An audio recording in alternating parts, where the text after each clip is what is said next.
సంఘాలలో కొంతమంది వ్యక్తులు వచ్చినప్పుడు మానుకుంటా ఉంటారు, వస్తూ ఉంటారు, మానుకుంటా ఉంటారు, వస్తూ ఉంటారు. పాతలు పోతుంటారు, కొత్త వాళ్ళు వస్తూ ఉంటారు, పాతలు పోతుంటారు, కొత్త వాళ్ళు వస్తూ ఉంటారు. పాతల గురించి మాట్లాడేటప్పుడు వారి భక్తి జీవితాన్ని ఎలా కొనసాగించారనేది ఉంటుంది. కొత్త వాళ్ళు వచ్చినప్పుడు వారి భక్తి జీవితాన్ని ఎలా కొనసాగించారనేది మనకు టూకీగా అర్థమైంది.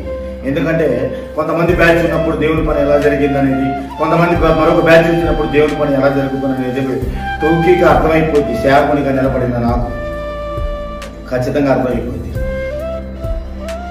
ఇంతకుముందు ఉన్న వాళ్ళు దేవుని పని ఎలా జరిగించారన్నది తెలిసింది, ఇప్పుడున్న వాళ్ళు దేవుని పని ఎలా జరిగించారన్న సంగతి తెలిసింది, అంతకంటే ముందున్న వాళ్ళు వారికంటే ముందున్న వాళ్ళు ఎలా దేవుని పని జరిగించారన్నది ఖచ్చితంగా తెలిసి ఉంటుంది, ఖచ్చితంగా తెలిసింది. ఇలాగా ఇప్పుడు మన తరంలోనే ఇలాగా కొనసాగుతున్నప్పుడు అప్పుడు కూడా అదేనంట పరిస్థితి. మీ పితరులు ముష్కరులైపోయారు, దొంగలైపోయారు వాళ్ళు భక్తి జీవితంలో. తప్పించుకొని తిరిగారు భక్తి చేయకుండా. ఒరే బాబు, ఇప్పుడు మీరు కూడా అదే బతుకురా, మీరు కూడా అదే బతుక మారరా? గ్రంథాన్ని పక్కన పెడుతున్నారు, గ్రంథపు మాటలు పక్కన పెడుతున్నారు, గ్రంథంలో మాటలు వినట్లేదు. వినని వారే విశ్వాసఘాతుకులయ్యారుగా.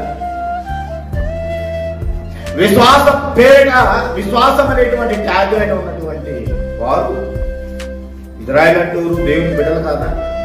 దేవుడు ఏర్పరచుకున్నటువంటి సంతానం కాదా?